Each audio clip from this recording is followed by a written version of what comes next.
అసలు cinema industry అన్నది cinema పరిశ్రమ turn over compare to other industries చాలా తక్కువ. నాకు తెలిసి అయితే film industry, Telugu film industry turn over 3,000 కోట్లు 4,000 కోట్లు అయ్యుండొచ్చు.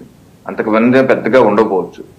దానిలో వర్క్ చేసేది కూడా ఎంతమంది ఉంటారు. వెరాజ్ మనం ఐటీ ఇండస్ట్రీ చూసుకుంటే హైదరాబాద్ లోనే లక్షలాది మంది పనిచేస్తుంటారు. దాని టర్న్ ఓవర్ 1,00,000 కోట్లు. హైదరాబాద్ తెలంగాణలో చూసుకుంటే ఐటీ ఇండస్ట్రీ టర్న్ ఓవర్ చూసుకుంటే 1,00,000 కోట్లు పైచీలిపోతుంది టర్న్ ఓవర్. దాని మీద అసలు ఈ ఇండస్ట్రీ ఏ పార్టీది?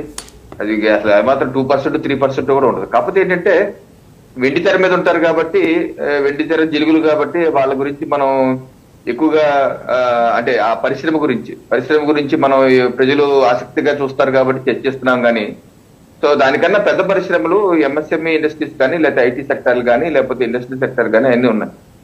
ఓకే, సినిమా ఇండస్ట్రీకి సంబంధించి ఓకే, పవన్ కళ్యాణ్ గారు కూడా ఇటీవల స్పందించారు చిట్చాట్ లో. ఓకే, అన్ని అందరి వైపులు తప్పులు ఉన్నాయి, కాకపోతే మొత్తం అంతా నెపాన్ని అంతా అల్లు అర్జున్ మీద నెట్టేయటం కూడా కరెక్ట్ కాదని చెప్పేసి పవన్ కళ్యాణ్ గారు అన్నారు. అలాగే వారి టీం కూడా బాధ్యతాయుతంగా స్పందించవలసిన అవసరం ఉంది. అలాగా ఆ విషయంలో కూడా వారు అభిప్రాయాలు వెలుబుచ్చారు. అయితే ప్రధానంగా బాటిల్ నెక్ ఎట్లా ఉంటుందంటే ఈ బెనిఫిట్ షోలు టికెట్ రేట్లు పెంచడం గురించి బాటిల్ నెక్. మొన్న కూడా తెలంగాణలో హడావుడిగా కూర్చున్న దానికి ముఖ్య కారణం ఇదే. బెనిఫిట్ షోలకి 300 టికెట్ 3,000 రూపాయలకి ఇవ్వాలి అంటే కథలు ఇచ్చారు కాబట్టి, అల్లు అర్జున్ గారి సినిమాకి ఇచ్చారు, పుష్ప 2కి ఇచ్చారు కాబట్టి.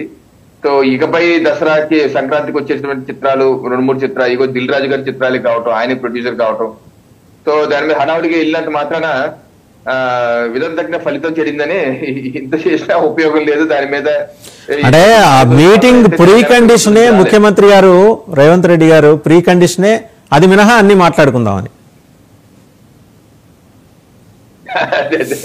అది మీద దానికోసం వాళ్ళు వచ్చారు పరిగెత్తుకుంటా. లేకపోతే ఏముంటుంది, హడావుడిగా మాట్లాడాల్సింది ఏముంటది?